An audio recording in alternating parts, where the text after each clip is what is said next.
What's going on, everybody? Welcome to Fight Scene. On this channel, we talk about things that are happening in the world of MMA and combat sports. And UFC 225 has literally just ended, I think, about 5 minutes ago. They're probably still doing interviews in the octagon, and I wanted to get this video out as soon as I could because it's getting late and I'm getting pretty tired. I gotta admit, this card for me, it felt like it went on for what feels like forever, quite a long time. And some of the fights, I'll admit, weren't the most interesting I've ever seen, and so I found myself getting a little tired. Also, just my wife and I went out for dinner earlier this evening, and we actually got back pretty late, and I missed the prelim, so I've seen some of the results, and I had to actually rewind and watch a bit of the first fight again. And so for this video, I do want to just take a look at this fight card and review some of the things that happened tonight. If you're here because you were expecting to try and catch the fights on YouTube, you're going to have to go somewhere else.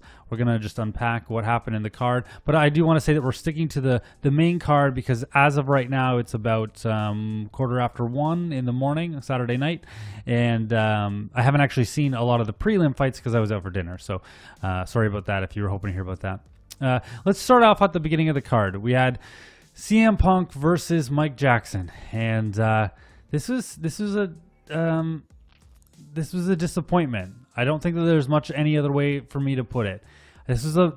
I got asked, I was on a podcast earlier this week. You can check out the link to that podcast in the YouTube description. And somebody asked, the guy in the podcast asked me, is this a black mark on the sport? Was having CM Punk a black mark in the sport? And I said yes and no, and I had said that I had hoped that somebody would make an example of him, and that did happen tonight. And in hindsight, it seems so clear. Now, having seen the fight, I mean, there was so much speculation going into the fight because there were so many unknowns about both these guys. We basically didn't know anything about how this fight was going to go. And yet, we had one small piece of information, which in hindsight was very, very important. Mike Jackson has 4 professional boxing fights and multiple kickboxing fights professionally. That's really the only information that we had, or at least the only information that seems relevant at this point. And to me, in hindsight, it was so telling that combat sports experience at a professional level for Mike Jackson really was apparent when it came to the cardio between these two fighters. You know, I'm sure that CM Punk trained a lot of cardio. I'm sure he was in the best shape he's ever been in coming into this. But when those bright lights turn on and your heart gets pumping and the adrenaline gets going, there's nothing the same as actually competing. And while he had done that a little bit in the UFC before, I feel like that was his one of the big detriments. I don't want to say it was the only one. And so Mike Jackson having those professional boxing fights just proved to be the difference maker, on top of a pretty massive skill discrepancy in between them, specifically when it came to boxing. And again, Mike Jackson being a professional boxer, that makes a ton of sense. I don't want to spend a ton of time talking about this fight because we've already spent a lot of time speculating about it. And I mean, quite honestly, it's just not worth our time. CM Punk never should have been in the UFC, and we all knew that. And I think now that the test was over and he's had 2 fights and he's lost, it seems so obvious that this will go down in history as kind of one of those moments that nobody's really very proud of, kind of similar to the James Toney thing. It just feels like, man, why did we do that? And I on the one hand, I get it, but on the other hand, it's not, I don't want to say it's not good for the sport. It's just not something I'm proud of to show my friends. I mean, it was so obvious that they're not at the level of the UFC. And whatever really shocked me about that fight, you know, Mike Jackson's boxing ability was pretty good. I mean, I was really disappointed in his performance. I found it to be kind of cringeworthy, to be honest with you, like the showboating, and you're not even finishing a guy who is by far the worst guy on the roster. And I get that these guys are both better than I am, and yada. Save the comments. This was very sad. This was a very sad fight to watch. Mike Jackson should have put him away. He shouldn't have been at like that whole relaxed kind of showboating thing from guard. Just cut it out and finish the fight. He obviously had the ability to finish the fight, and his post-fight comments were awful. I just hated every second of that fight. And then I actually went upstairs for a second, and I didn't catch to see if CM Punk had a post-fight speech. So I don't know what he said. You can let me know. What I hope he said was, I'm done. thanks for the what did Connor say? Thanks for the cheese. I'm out of here. I hope that's what he said. I respect that he tried. I respect that he's a martial artist, and I respect that he had heart to go out there in the second and third round after taking such a beating. But I don't respect the fact that this happened in the UFC. Not really his decision. Obviously, the UFC decision, the people that run the business allowed him to do it. But I'm glad that this is over. I hope that we can put it behind us. And I know there was one commenter, if you're watching, that was sort of talking about the blue belt in Brazilian Jiu-Jitsu, and we kind of disagreed about the value of a blue belt. And I hold blue belt to be, not super high. I mean, it's the first belt other than white, but yet I still consider blue belts in Brazilian Jiu-Jitsu to be pretty competent in Jiu-Jitsu. And what this commenter was saying was that it was really just like a participation trophy, which I disagree with. But when you look at what CM Punk did today, I was really surprised that he didn't show even just the very, very basics of Brazilian Jiu-Jitsu. And you learn in class, I don't want to say you learn. What do you learn in class 1? You learn in class 1 of Brazilian Jiu-Jitsu the basic shrimping motion. Now, you might not master it, but you do a shrimping drill. Didn't see a lot of that. And then this, whether it's class 2 or 3 or, whatever, you learn that if somebody's in your side control, you can't hold their head like you're going to try and guillotine them. It's never going to work. You don't even need to train jiu-jitsu to know that. Have you ever watched a UFC fight? You know that that's not going to happen. So anyway, I don't want to rant too much about it. I am disappointed. It feels like it's 15 minutes of my life that I'm just embarrassed to have paid money for. And I'm glad that that's over. I'm really glad that that's over. And I hope it sends a message to other celebrities or other people who think that they can come in and do this sport. That the people that commit their lives to MMA, I mean, they're high-level athletes, they're specialized, and they've committed their lives to it. And it seemed very apparent to me tonight that CM Punk just wasn't even close to ready to be in the UFC, but we knew that already. Then we move on to, sorry to continue to rant about that. I got to get it out there so that I never have to talk about it again.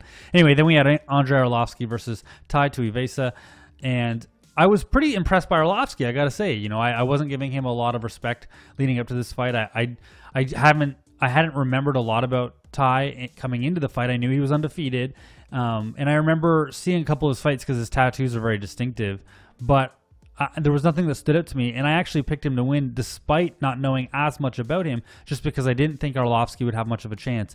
And Arlovski took a couple of big shots on the chin and kept going. And we've sort of said about Arlovski over the years that maybe his chin was kind of gone, and to me, he showed that that's not necessarily true. Now, the decision didn't go his way, and Tai won by unanimous decision. Or no, I think it was split decision. Sorry, I'm lost on that. Anyway, just go back and double check what that was. But I don't know if I'm that impressed by. I don't know what that fight tells us about the division. Because Arlovski's saying he wants to make this run at the title and whatnot, and it's probably the end of the road for him, or it needs to be the end of the road for him. He's been in this sport for a super long time. He was in one of the first fight that I ever went out to watch at Boston Pizza was him and Tim Sylvia. I think that's true. And the younger guys are coming into the division, and I think that it's likely time for Arlovski to just call it a career. But at the same time, Tai didn't show that to me that he's ready for that next level of the top tier of the heavyweight division. And so that fight didn't really tell me a whole lot. It was an okay fight, I guess. I sort of was watching it, but then my dog was doing something upstairs, so I did leave as that decision was read, and I went upstairs and didn't actually hear the post-fight comments for that one either. And so, yeah, anyway. Moving on to our next fight, which is Megan Anderson versus Holly Holm. And this is one that I'm not actually as surprised about. And I know it's pretty easy for me to be arrogant after the fact, because I was actually really wrong about most of the fights on this card. There were a lot of split decisions, and I felt like a certain way about the fights leading up to the card, and a lot of people disagreed with me, and then they ended up going to split decision, because I knew that a lot of these fights were so much closer than they seemed. But with Holly Holm, one of the things that I said leading up to this fight was that Megan Anderson's opponents, the people that she's been fighting, and Joe said this in the broadcast, and it was so apparent after the fight was over, that the fighters that Megan Anderson were fighting were just not at the level of the UFC. And I feel like Holly Holm did a good job at displaying what high-level mixed martial arts looks like for women in the UFC. She's not even a wrestler. Jiu-jitsu is not her game, but she was able to really flow in between the things, right? Use decent striking to set up some clinch work to get the takedown, to use positional advantage on the ground, and do some ground and pound. I wasn't as confident after the weigh-in. I was one of those people realizing how much bigger Megan Anderson was than Holly. And I had said that I didn't think that weight would be an issue because the Cyborg fight, or I didn't think that strength or power would be an issue because of the Cyborg fight, and that ended up to be true. But Megan Anderson's got a very bright future, I think, in the 145-pound division, even in the UFC. But she needs to maybe have a little bit more well-rounded takedown defense and ability to get up off the ground. And I would actually, there was this sort of back and forth about what the corners were saying throughout the night. And Joe Rogan was pretty critical of some corners that weren't giving technical advice. I was actually pretty critical of James Krause and Megan's corner, which was saying, hey, you're doing great. At the end of the first round, they sort of said, like, you're doing great. You got to change up some things, but you're doing great. And I remember thinking, like, that's not necessarily what I think this fighter needs to hear. Not that they don't need to hear, not that they need to hear that they're doing poorly or that they're losing necessarily. But a lot of those technical things that you're giving in the corner are hard to implement. It's because it's so automatic. You're doing it without thinking. What I think they needed to hear, what I think she needed a little bit was more than a kind of encouragement and lighting a fire under her that was happening in RDA's corner later in the pay-per-view, which Joe Rogan was so critical of, if that makes sense. And so, yeah, I was impressed by Megan Anderson, but I also really wasn't surprised that Holly Holm was able to beat her. I'm surprised by the way she did it, kind of. But at the same time, she showed some ability to strike with her, despite that reach advantage. And Megan was so much bigger. I was so surprised after the weigh-ins. I wasn't sure how things were going to go after I saw them stand next to each other. But yeah, Holly Holm was able to bring it out. Obviously, I think the next thing that's very clear is you either have to do Amanda Nunes versus Cyborg for both divisions. It's either Amanda Nunes versus Cyborg or Holly Holm versus Amanda Nunes. Those are both great fights, and they're the only ones that I think make sense moving forward in the women's division, because there just seems to be a lot of things up in the air. Ketlin Vieira's not quite ready yet, and Cyborg doesn't have any other opponent at 145. They said that this is the first non-title fight at 145 pounds, and so I think that's pretty telling about how deep the division is at 145 pounds.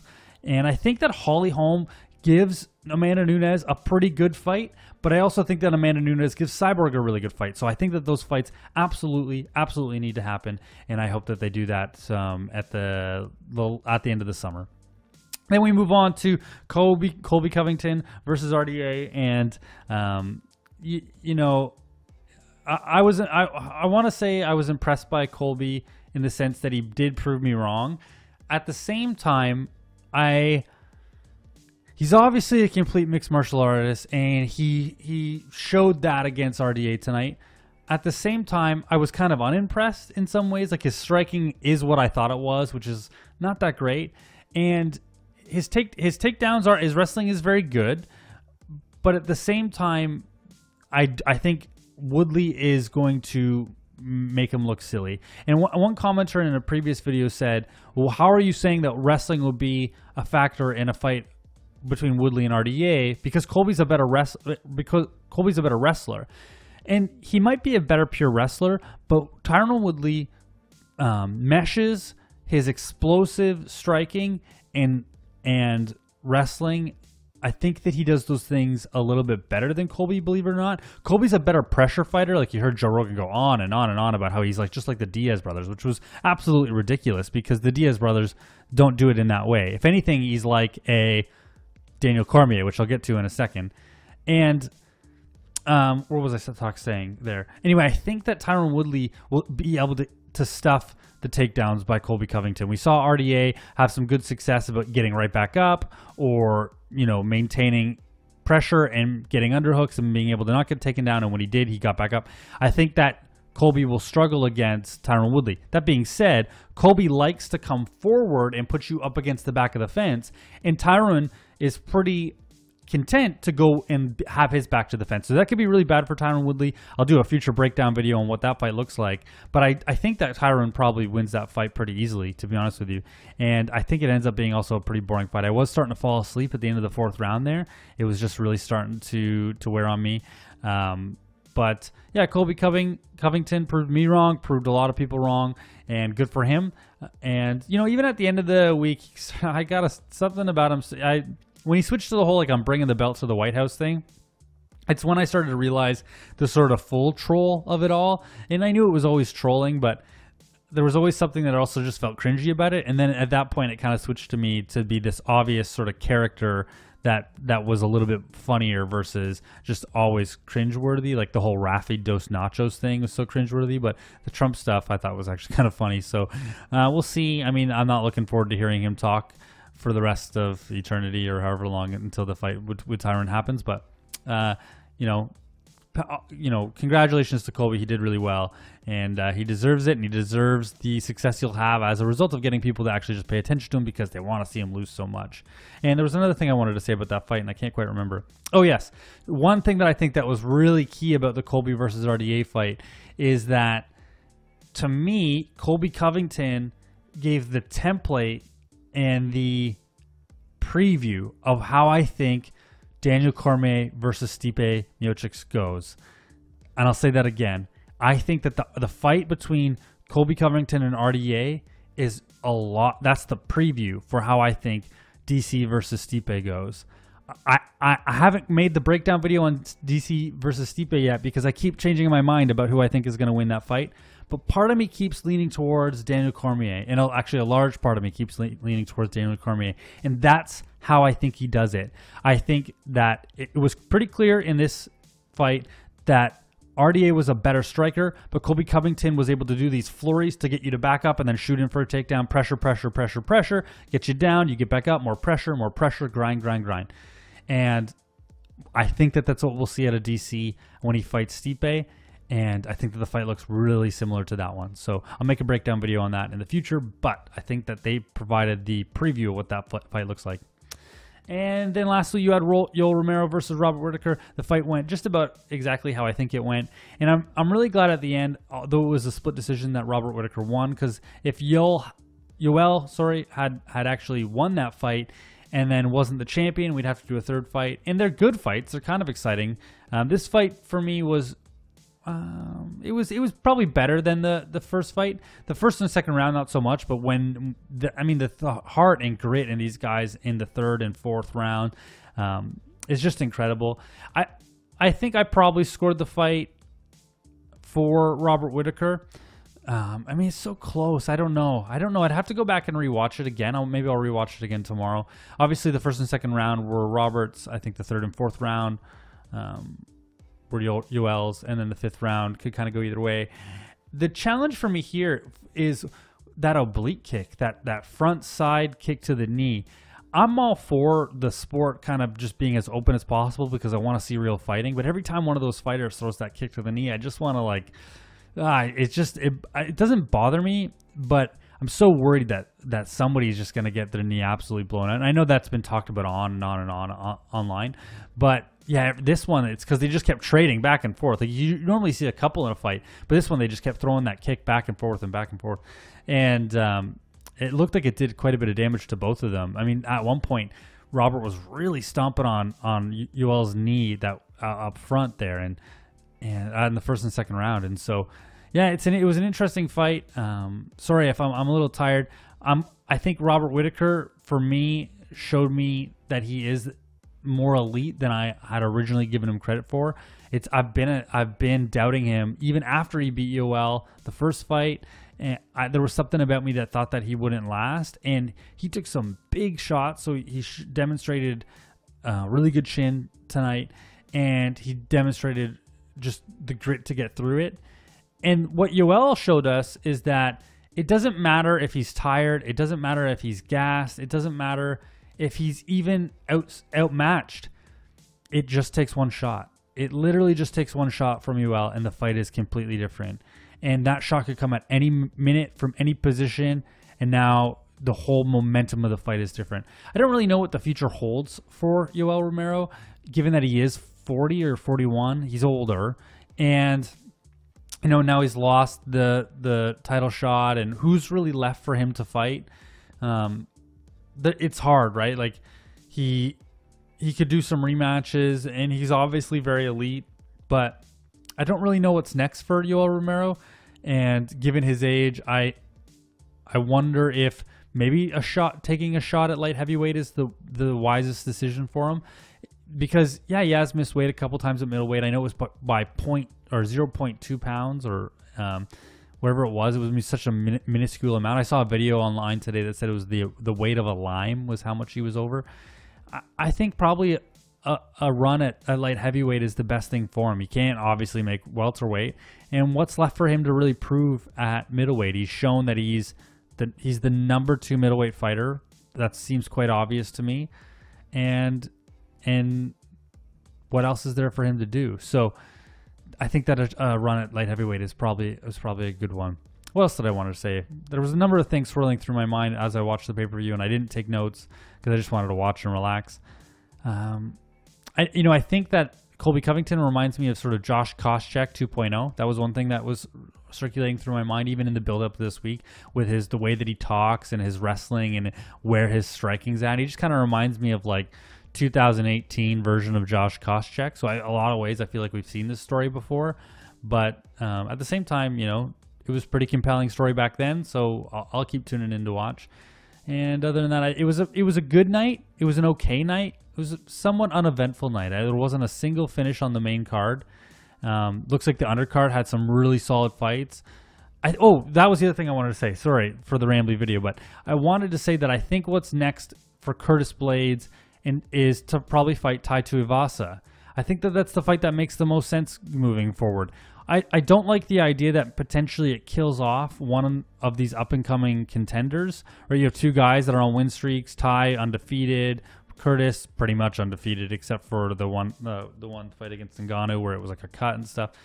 But I think that fight is the one that makes the most sense next, even though it likely kills off a bit of a contender. So I'd like to see Blaydes versus Tai. I know there was a lot of hate online about the way that Curtis fought, and I saw the result. Like I saw the stats of the result, but I didn't actually see the fight, so I can't comment on that. I was wrong about that. I definitely thought that Overeem wouldn't get taken down, and it looks like he did. And I was surprised that he got stopped. And I think that Tai versus Curtis is the way to go. And what else happened in the main card? Anyway, undercard. I'd have to watch some of those, and I can maybe make a video on that. But other than that, thanks for sticking with me as I ramble super late in the evening. I just wanted to get this video out to give you something to listen to maybe Sunday morning if you're wondering about how the fights went down and just my opinion on those fights. If you're one of my sort of loyal people that likes to catch my videos, I really appreciate it. And I'll see you in the next video after I get some sleep. Thanks. Bye. Hey, thank you so much for watching this video. I really appreciate you taking some time out of your day to watch this content. I'm just a fan with an opinion and a camera, but I love the sport of MMA. So if you want to see some more videos, you can take a look here on the right of this screen. And other than that, I will catch you in the next video.